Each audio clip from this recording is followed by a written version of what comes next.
प्रार्थना है, भूलूं न मैं नाम कभी तुझा। निष्काम हो के दिन रात गाऊं गोविंद दामोदर माधवेति।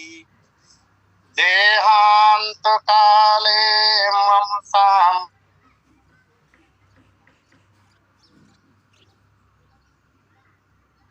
भाग गाता यही मैं तननाथ त्यागूं गोविंद दामोदर माधवेति।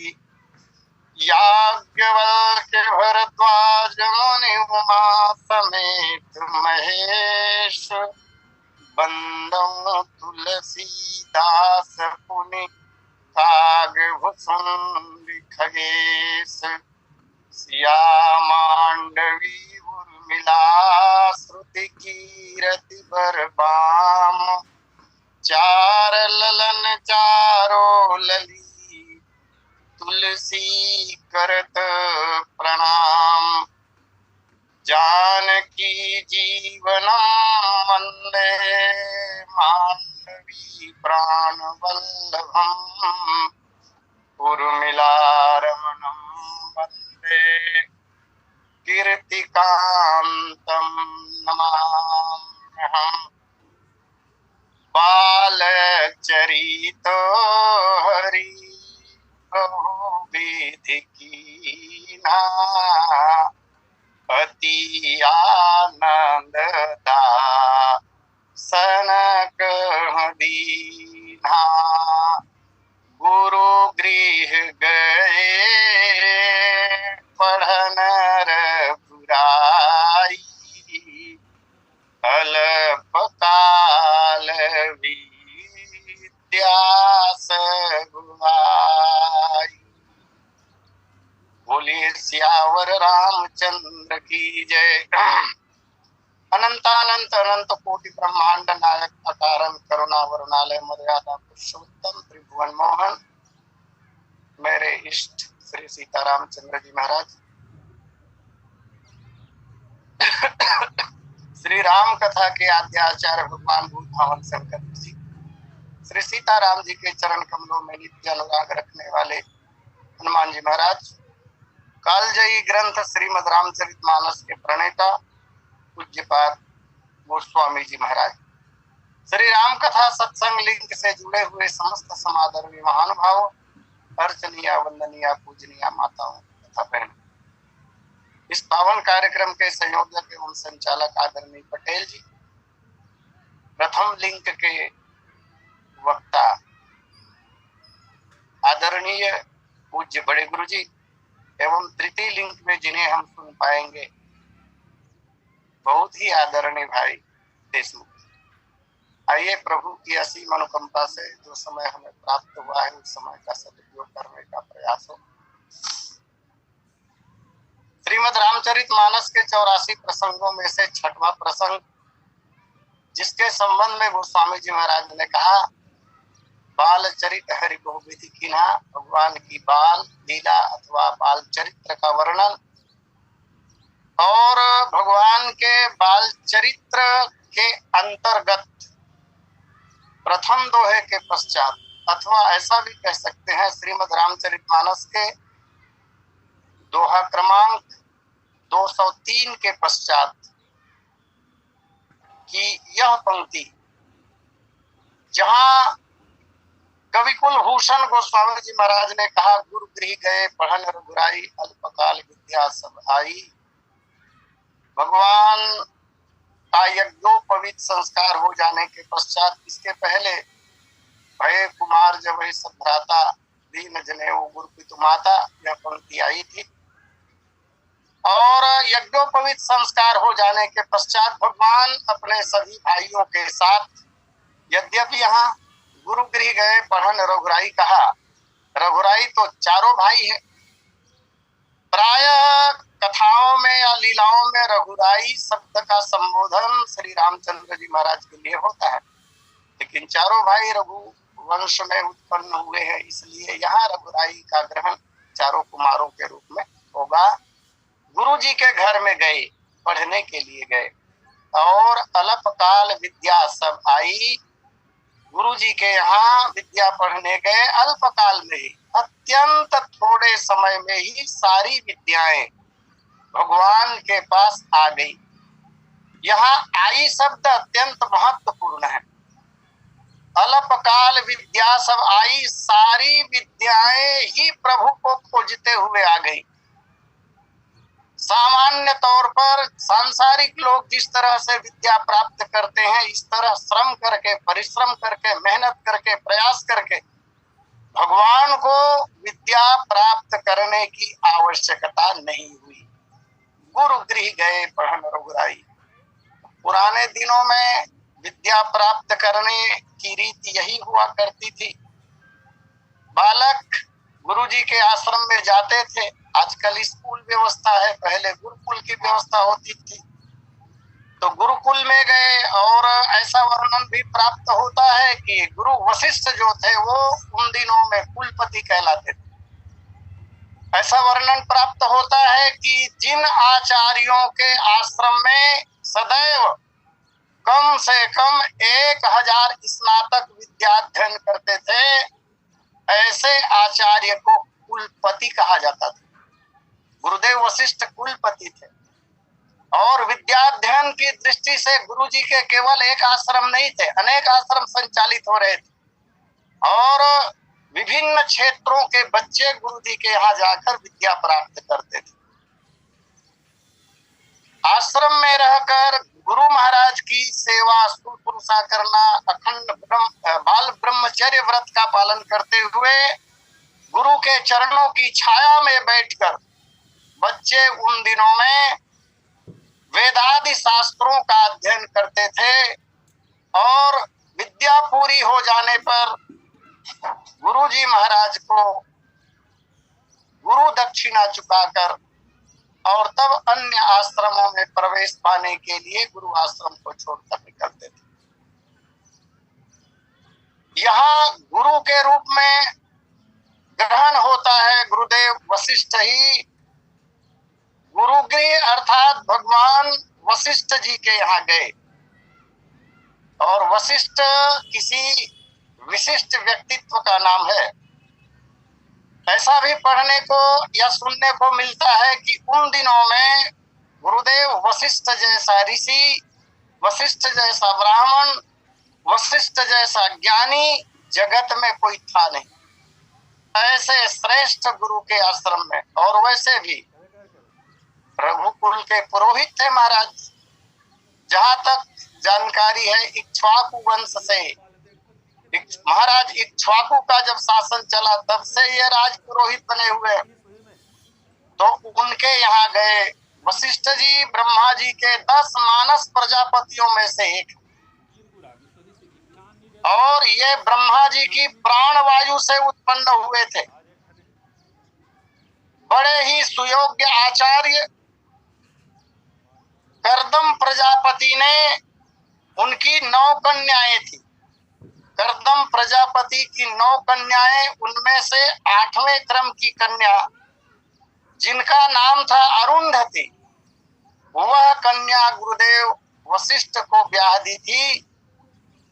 तो माता अरुंधति गुरुदेव वशिष्ठ की धर्मपत्नी थी और इनसे 100 पुत्र उत्पन्न हुए। प्रथम पुत्र का नाम शक्ति प्राप्त होता है। शक्ति से उनके पुत्र महाराज पाराशर हुए और पाराशर से कृष्णद्वैपायन जिन्हें व्यास कहा जाता है, और व्यास जी से सुखदेव मुनि का जन्म हुआ। ये इनकी वंश परंपरा रही है। बड़ी अच्छी बात यह कि गुरुदेव वशिष्ठ मंत्र दृष्टा ऋषि थे। दुर्गम दैत्य वाली जो कथा आती है, जब दुर्गम दैत्य वेदों को भगवान ब्रह्मा से मांग कर ले गए और समुद्र की अनंत गहराई में छिपाने लगे, तो लोक कल्याण की दृष्टि से सारे वेद मंत्र ग्रंथ को छोड़कर छिटक पड़े। इधर वर्षा आदि बंद हो गई, भगवती जगदम्बा का स्मरण किया गया। पश्चात अपने तपोबल से ऋषियों ने वेद मंत्रों को निकाला। जो मंत्र छिपे हुए थे जल में, उन वेद मंत्रों का शोधन किया, इसलिए वो ऋषि कहलाए। वेद के ऋषि उन्हें ही कहा जाता है। वेदों में वर्णित जिन जिन मंत्रों को इन ऋषियों ने अपने तपोबल से खोज कर निकाला, वे ऋषि उन मंत्रों के मंत्र दृष्टा ऋषि कहलाए। इनमें गुरुदेव वशिष्ठ का नाम भी है। और यह उज्जवल कुल ऐसा कुल है कि इस कुल में ही वशिष्ठ जी को छोड़कर 5 अन्य ऋषि मंत्र दृष्टा हुए हैं। गुरुदेव वशिष्ठ को मिलाकर 6 वेदों के मंत्र दृष्टा ऋषि इसी वंश में उत्पन्न हुए हैं। गुरुदेव के पास नंदिनी नाम की एक गौ थी, और स्मरण आ रहा है, हम लोगों ने भी एक नंदिनी गौ माता का दर्शन किया है अभी वृंदावन में। इतनी सरल और सीधी गौ माता कि उनके पेट के अंदर से आदमी गुजर जाए, दुलार करती हुई वो गौ माता खड़ी थी। और यह सौभाग्य हम लोगों को प्राप्त हुआ। उस आश्रम का गौ सेवक कौशिक महाराज जी के आश्रम की बात है ये। कौशिक जी महाराज जिनकी कथा आती है, यद्यपि उनके दर्शन का सौभाग्य प्राप्त नहीं हुआ, लेकिन धन्य हुए उनकी गौशाला को देखकर। गौ माता की सेवा करने वाला एक सेवक हमारी नजरों के सामने नंदिनी माता का दूध पी रहा था। सभी हम लोग जितने यात्रा पर गए थे सब प्रत्यक्षदर्शी रहे हैं इसके। तो स्मरण हो आया नंदिनी नाम आने पर। नंदिनी नाम की गौ माता गुरुदेव वशिष्ठ के पास थी, जिसके कारण विश्वामित्र जी के साथ उनका विवाद हुआ। और यह नंदिनी समुद्र मंथन से प्रकट हुई कामधेनु की बेटी थी। वैसे कहा जाता है कामधेनु गौ की 9 बेटियां थी, और ये 9 बेटियां अलग अलग ऋषियों के पास में धरोहर के रूप में थी। उन्हीं में से एक नंदिनी गुरुदेव वशिष्ठ के पास, और जिनको सौंप दिया था एक बार गुरुदेव वशिष्ठ ने महाराज दिलीप को। महाराज दिलीप ने उनकी सेवा की थी। ये बड़ा उच्च कुल रहा है रघुवंश, एक से बढ़कर एक राजा इस वंश में पैदा हुए हैं। तो ऐसे दिव्य ऋषि के यहाँ वेदाध्ययन करने के लिए चारों भाइयों के साथ भगवान पधारते हैं।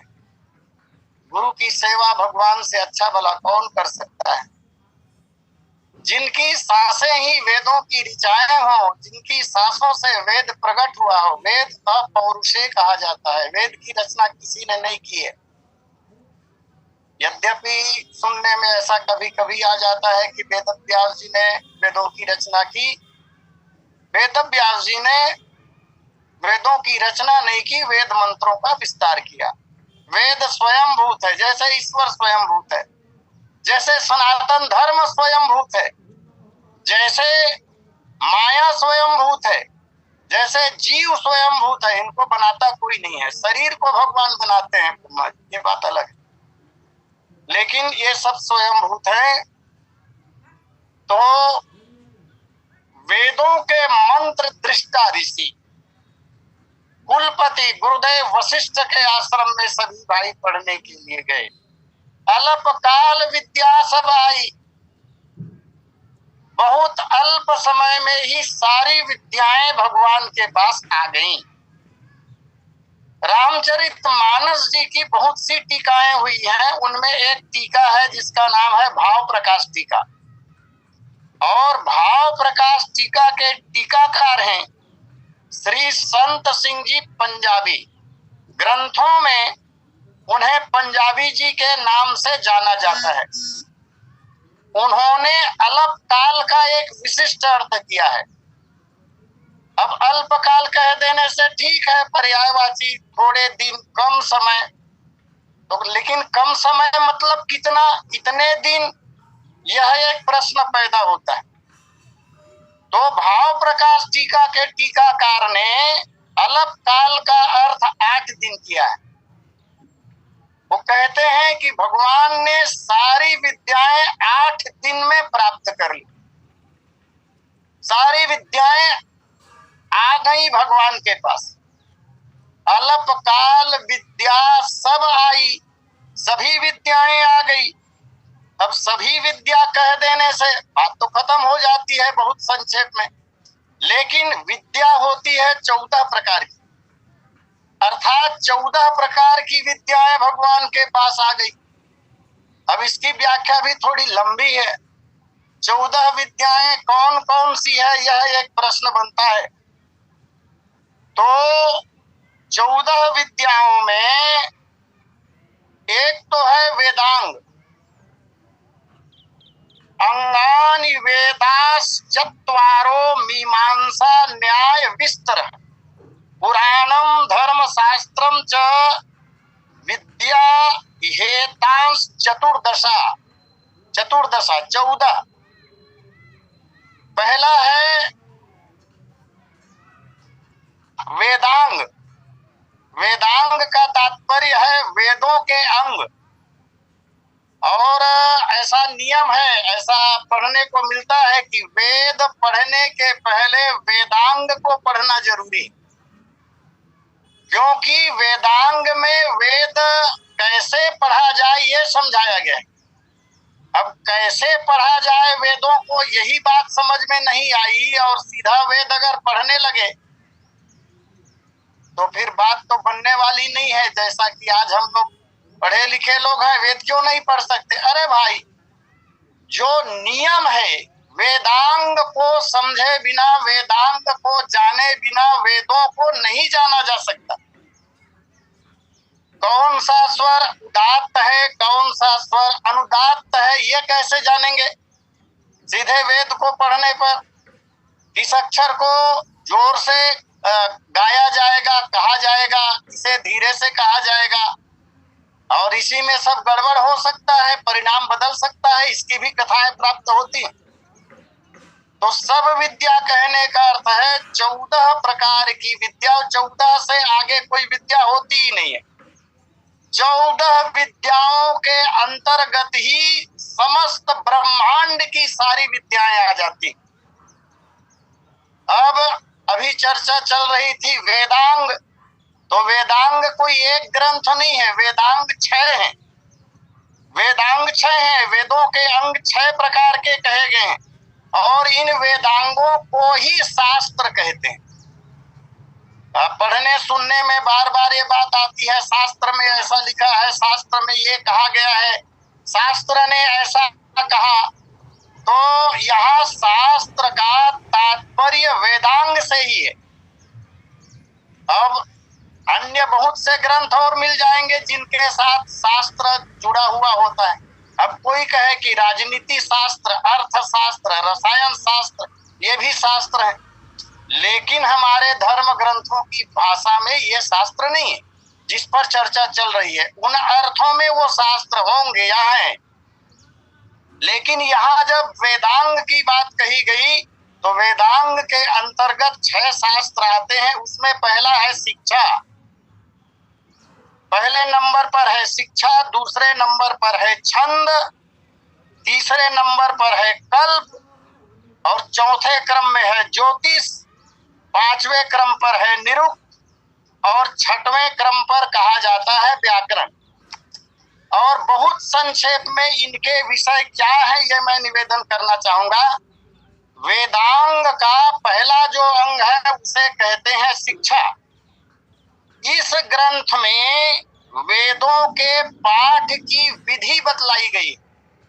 वेदों का पाठ कैसे किया जाना चाहिए, वेद मंत्रों का उच्चारण कैसे करें, ये सारी विधियां शिक्षा शास्त्र का विषय है। दूसरे नंबर पर है कल्प। अब ये कल्प जो वेदांग है या कल्प शास्त्र जो है, इसका विषय क्या है? तो इसमें यज्ञ यागादि जो कार्य हैं उनकी विधियां बतलाई गई है। कौन सा यज्ञ किस नियम के तहत किस प्रकार संपन्न किया जाएगा, उनमें कौन कौन सी सामग्रियां लगेंगी, आचार्य कैसे होंगे, किस दिशा में, किस तरह, कितने आकार प्रकार का यज्ञ मंडप बनेगा, यज्ञशाला का निर्माण होगा, और आहुति देने के लिए यज्ञ कुंड का नाप क्या होगा, वेदियां कैसे बनेगी, आदि आदि यज्ञों से संबंधित विधियों का वर्णन कल्प शास्त्र में है। और इसके बाद में आता है व्याकरण। तो व्याकरण तो बड़ा गजब का है महाराज। व्याकरण कहे जाते हैं नौ व्याकरण कहे जाते हैं। एक व्याकरण को पढ़ने में ही बड़ी कठिनाई हो रही है। व्याकरण का ABCD अभी तक हम तो नहीं सीख पाए, और नौ व्याकरण की बात मैंने एक बार ऐसा भी सुना था कि 9 में से 9 व्याकरण केवल एक व्यक्ति को कंठस्थ है। शास्त्रों में एक महानुभाव ऐसे हैं जो 9 व्याकरण के ज्ञाता हैं, एक को छोड़कर दूसरा कोई 9 में से 9 व्याकरण नहीं जानता। यहाँ तक देव गुरु बृहस्पति भी, सुनी हुई बात कह रहा हूँ, कितना प्रमाणित है ये नहीं कह सकता, और बड़े आचार्य का कथन है। उन्होंने कहा था कि देव गुरु बृहस्पति भी 5 व्याकरण के ज्ञाता रहे हैं, और 9 में से 9 व्याकरण के ज्ञाता केवल और केवल अंजनी नंदन हनुमान जी महाराज। तो व्याकरण की बात हो रही थी। व्याकरण है 9। एक व्याकरण का नाम है चंद्र व्याकरण। अब ये चंद्र व्याकरण के निर्माता कौन है मुझे तो ठीक तरह से ज्ञात नहीं, लेकिन अनुमान से ऐसा लगता है कि हो सकता है चंद्रमा देवता ने ही इसका निर्माण किया हो, क्योंकि जिन जिन आचार्यों ने व्याकरण का निर्माण किया उन व्याकरणों के नाम उनके नाम के अनुसार ही है, अथवा चंद्रमा नामक कोई मुनि रहा होगा, उन्होंने किया होगा, ठीक तरह से नहीं कह सकता। तो एक है चंद्र व्याकरण और दूसरा है इंद्र व्याकरण, तीसरा है काशकृत व्याकरण, और चौथे क्रम पर आता है आपिशली व्याकरण, 5वें नंबर पर आता है पाणिनि व्याकरण, जो अभी जगत में चल रहा है। अभी हम लोग तो व्याकरण पढ़ते हैं, वो भगवान पाणिनि का लिखा हुआ व्याकरण ही है। अगला व्याकरण का नाम कहा गया है अमर व्याकरण, और एक व्याकरण जैनेन्द्र के द्वारा, हिंदी जगत में एक बड़े आचार्य हुए हैं जैनेन्द्र, उनके द्वारा भी एक व्याकरण का निर्माण किया गया है, और अंतिम 9वां व्याकरण है सरस्वती व्याकरण। ये हो गए व्याकरण। तो वेदांग में पहला शिक्षा हो गया, दूसरा छंद। अब छंद शास्त्र में छंद कितने प्रकार के होते हैं, फिर छंदों के प्रत्येक चरण में कितनी मात्राएं होती हैं। कोई छंद ऐसे हैं जो अक्षरों पर आधारित होती है, जैसे रामचरितमानस के सुंदरकांड में 3रे नंबर पर जो मंगलाचरण है, अतुलित बलधामम स्वर्ण शैलाभदेहम धनुष्मन कृशानम ज्ञानी नामाग्रगण्यम सकल गुण निधानम वानराणामधीशम रघुपति वरदूतम वातजातम नमामि।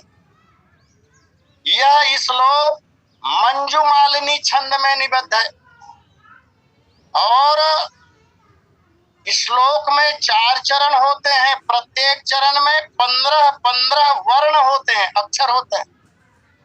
तो इन बातों की जानकारी देने वाला जो शास्त्र है वो कहलाता है छंद। और छंद के पश्चात निरुक्त एक वेदांग है, शास्त्र है। ये तो बड़ा गजब का है। जो वैदिक शब्द हैं उन शब्दों के पर्यायवाची शब्द अर्थात मायने इसी ग्रंथ से प्राप्त होता है, और इसी के आधार पर ऐसा लगता है कि आचार्य लोग उन शब्दों के आधार पर ही व्याख्या किया करते हैं। और हमारे ग्रंथों में जितने नाम आते हैं वो सारे नाम सार्थक हैं। तो जब तक पर्यायवाची शब्द की जानकारी नहीं होगी, वेदों के शब्दों का अर्थ बताने वाला शास्त्र है निरुक्त शास्त्र, और फिर आता है ज्योतिष। इस तरह 6 तो ये शास्त्र हुए। अभी पहली बात पूरी हो रही है, इसके बाद में आता है वेद। अभी चर्चा हुई वेदांग की, वेदांग हुए 6 और उसके बाद में वेद। तो यजुर्वेद, सामवेद, ऋग्वेद, वैसे पहले क्रम पर ऋग्वेद ही आता है, और फिर अथर्ववेद, ये 4 वेद हो गए। और उसके बाद में कहा गया मीमांसा दर्शन, मीमांसा। उसके पश्चात में आता है न्याय। तो 14 विद्याओं में पहला है वेदांग। वेदांग के अंतर्गत 6 शास्त्र। दूसरे क्रम पर आता है वेद। वेद हैं 4, और इन चारों वेदों की अब शाखाएं आ जाएंगी। वेद कहने से केवल 4 वेदों के जो ग्रंथ है वही नहीं है। वेद का तात्पर्य वेद और उनकी समस्त शाखाएं। तो वेद हैं 4 और 4 वेदों की 1180 शाखाएं हैं। ऋग्वेद की 21 शाखा है, यजुर्वेद की 109 शाखा है, सामवेद की 1000 शाखा है, और अथर्ववेद की 50 शाखाएं हैं। इस तरह 1180 शाखाएं वेदों की, जो वेदों के उत्तर भाग अर्थात उपनिषद कहलाते हैं, इनकी गणना भी वेद में ही होगी। कितनी विद्याएं हो गई? तो वेदांग 6, वेद 4, 10, मुख्य रूप से 2 वेदांग और वेद, इनके 10 हो गए। और उसके बाद मीमांसा, जैसा है ऐसा ही कथन करना, ये मीमांसा का विषय। और उसके पश्चात न्याय शास्त्र, न्याय दर्शन जिसे कहते हैं। न्याय शास्त्र के प्रणेता गौतम ऋषि हैं। इसके बाद में आता है पुराण। अब पुराणों की संख्या 18 कही गई है, और पुराण कहने पर 18 पुराणों की गणना भी होगी, और 18 पुराणों के 18 उप पुराण भी इसी में गिने जाएंगे। तब सब मिलकर पुराण कहलाएगा। और पुराणों के संबंध में ये कहा गया है, मद्वयम भद्वयम शैवम वत्रयम व्रत्रयम, तथा पुराणों का नाम याद रखने के लिए आचार्यों ने यह सुंदर श्लोक की रचना की है। कितना सुंदर श्लोक! एक श्लोक में 18 पुराणों के नाम आ जाते हैं। मद्वयम मतलब मकार से आरंभ होने वाला, म अक्षर से आरंभ होने वाले पुराणों की संख्या है 2। भद्वयम भकार से, भ अक्षर से आरंभ होने वाले नामधारी पुराणों की संख्या भी है 2। और तीसरा हो गया शैवम, मतलब इसका तात्पर्य शिव पुराण से है। वत्रयम वकार से आरंभ होने वाले पुराणों की संख्या है 3। फिर व्रत्रयम, ब से या ब्र से आरंभ होने वाले भी 3 पुराण हैं। अनापलिंग पुष्कानी पुराणानी पृथक पृथक। मैं निवेदन कर दूं, मकार से आरंभ होने वाले 2 पुराण कौन कौन है? तो पहला है मत्स्य पुराण, और मत्स्य पुराण दूसरा है मार्कंडेय पुराण। दोनों म से आरंभ होते हैं। मत्स्य पुराण में श्लोक है 14,000, मार्कंडेय पुराण में श्लोक है 6,000। भकार से आरंभ होने वाले एक तो श्रीमद् भागवत पुराण, इसमें 18,000 श्लोक, और दूसरा है भविष्य पुराण। इस पुराण में 14,400 श्लोक। फिर माने शिव पुराण, शिव पुराण में 24,000 श्लोक। और इसके पश्चात आता है व से आरंभ होने वाले 3 पुराण हैं। एक है वराह पुराण, वराह पुराण में श्लोकों की संख्या है 24,000। पश्चात विष्णु पुराण, इनमें श्लोक की संख्या है 23,000। और वामन पुराण में श्लोक है 10,000। इसके बाद ब्रह्म से आरंभ होने वाले जो पुराण हैं वो है 3।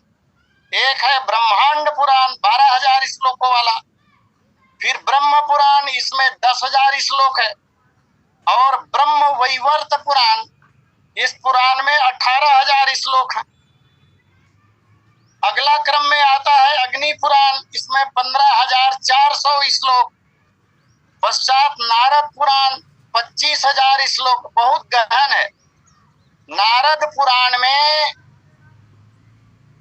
जो वेदांग है उनका वर्णन भी है, वेदांग के विषयों का वर्णन है नारद पुराण में, और बहुत गंभीर है, पढ़ने में थोड़ी सी कठिनाई आती है समझने। मुझे अपनी बात कह रहा हूं, नारद पुराण।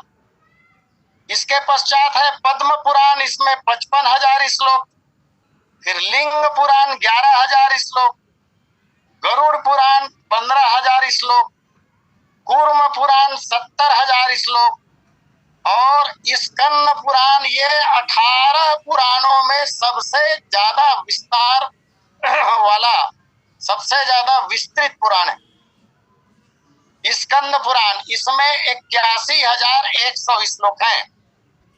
इस तरह यदि देखा जाए तो 18 मूल पुराणों के कुल श्लोकों की संख्या है 4,45,900। इतने श्लोक सब 8 दिन में भगवान सीख गए। अब 18 पुराणों के 18 उप पुराण भी है। आइए मैं नाम का अनुरोध कर दूं, 18 उप पुराण कौन कौन से हैं? सनत कुमार पुराण, नरसिंह पुराण, नारद पुराण एक ऐसा पुराण है कि ये उप पुराण भी है और मुख्य पुराण भी है। इसी तरह शिव पुराण, इसका नाम पुराणों में भी है और उप पुराणों में भी है। एक उप पुराण है दुर्वासा पुराण, एक है कपिल पुराण, और महाराज मनु का भी है मनु पुराण। फिर उष्ण पुराण, वरुण पुराण, कालिका पुराण, सांब पुराण, नंदी पुराण, सौर पुराण, पराशर पुराण, आदित्य पुराण, माहेश्वर पुराण, भागवत महापुराण का भी उप पुराण भागवत पुराण ही है, और अंत में कहा गया 18वें क्रम पर वशिष्ठ पुराण। इस तरह 18 महापुराण, 18 उप पुराण। ये सारी विद्याएं भगवान के पास 8 दिन में ही आ गई। एक विशेष बात और, जब उस उपनिषदों की बात आती है, जैसा कि अभी मैंने निवेदन किया, उपनिषदों की कुल संख्या 1180, लेकिन अध्ययन से ऐसा प्राप्त होता है आक्रांताओं के द्वारा हमारे अधिकांश उपनिषद जला दिए गए, और वर्तमान में विश्व के सारे साहित्य भंडार में अथवा संग्रहालय में 1180 में से केवल 222 उपनिषद उपलब्ध हैं। इतनी बड़ी क्षति हमें हुई है। तो ये सारी विद्याएं भगवान जो हैं गुरु जी के यहाँ पढ़ रहे हैं। राम स्वयंवर विनायकी टीका में एक सुंदर पद प्राप्त होता है। भगवान ने जो विद्याएं पढ़ी उसके संबंध में उन्होंने दिनों की संख्या तो नहीं गिनाई पंडित दामोदर राव विनायक जी ने, लेकिन बड़ा सुंदर भाव देते हुए कहते हैं, थोड़े ही दिन में सब अक्षर अक्षर प्रभु को आए, जैसा कि अल्पकाल विद्या सब आई। ये सभी अल्पकाल में आ गए। भाषा बंध प्रबंध छंद युद्ध चारों बंधु सुहाए, केवल राम जी के लिए नहीं, चारों बंधु सुहाए अल्पकाल में चारों भाइयों ने, और अगर रघुराई शब्द से तो स्पष्ट ही है, चारों भाई अल्पकाल विद्या सब आई, तो सबके लिए ये बात कही गई है। जो न पढ़े गुरु भवन सुवन अब से नित पिता ही सुनावे, सुनत सराहत सकल सभाजन जननी जनक सुख पावे। भगवान जिन जिन विद्याओं को प्राप्त कर रहे हैं उन विद्याओं को सुना भी रहे, अर्थात हम लोगों के लिए एक शिक्षा, जो बातें पढ़ी जाए वह बात जब कह दी जाती है, सुना दी जाती है, तो उसका अभ्यास हो जाता है। और केवल पढ़ लेने से, केवल पढ़कर हमें तो ज्ञान हो गया, जानकारी हो गई, हम जान गए, मुझे तो याद हो गया, ऐसा कहकर अगर उनकी पुनरावृत्ति न हुई तो बिल्कुल अनुभव कहता है 100 बार जो श्लोक बोले गए हैं वो उस श्लोक के उच्चारण में गलतियां हो जाती। मुझसे हुई है कई बार, क्या कहा जाए अब। इसलिए स्वाध्याय के साथ साथ उसकी पुनरावृत्ति, बार बार पढ़ना, यह आवश्यक है। ऐसा लगता है कि हम लोगों को उपदेश देने के लिए ही भगवान जो बात सीखते हैं, पिताजी महाराज को भी वो सारी बातें सुनाते हैं। और परंपरा भी रही है, बच्चे जब गुरुकुल से पढ़कर आते थे तो माता पिता यह पूछते थे बच्चों से कि गुरुजी ने तुम्हें क्या पढ़ाया, गुरुजी से तुमने क्या सीखी, अच्छा पुत्र ये बताओ जितनी विद्याएं सीखी उनमें तुम्हें सबसे अच्छी बात कौन सी लगी, आदि आदि। आइए, समय पूर्णता पर है, अपनी वाणी को यही विराम देते हुए सादर आमंत्रित करूं आदरणीय पटेल जी को। बोलिए सियावर रामचंद्र की जय। बोलिए सियावर रामचंद्र की जय। बहुत बहुत धन्यवाद आचार्य जी। आपकी बातें सुनकर अभी आखिरी में जो बात हो रहे थे कि पहले अभिभावक पूछते थे बच्चों से कि गुरुजी ने क्या पढ़ाया, अभी थोड़ा पैटर्न बदल गया है सर जी। अभी पूछते हैं गुरुजी आए रही से, पहला प्रश्न, दूसरा का साखा है, ऐसे पूछते हैं जैसे कि खुद ही हाजिरी दे रहे हैं। तो समय की बात है। चलिए कोई बात नहीं, बहुत बहुत धन्यवाद। एक बात इस प्रसंग के संबंध में विशेष बात है कि बचपन में जब एक सूरदास महाराज जी थे, राम कथा कहते थे, उनके श्रीमुख से बात मैंने सुना था कि गुरु गृह गए पठन रघुराई अल्पकाल विद्या सगाई। इस चौपाई का पाठ विद्यार्थियों को करना चाहिए, इससे उनकी याददाश्त शक्ति बढ़ती है, स्मरण शक्ति बढ़ती है। ऐसा ये करीब 40 साल पहले की बात, 40 वर्ष हो गए इस बात को सुने, और वाकई में बात प्रमाणित है। तो आप सभी से निवेदन है कि अपने घर के बच्चों को इस चौपाई को, गुरु गृह गए पठन रघुराई अल्पकाल विद्या सगाई, इसे बार बार पढ़ने को कहें।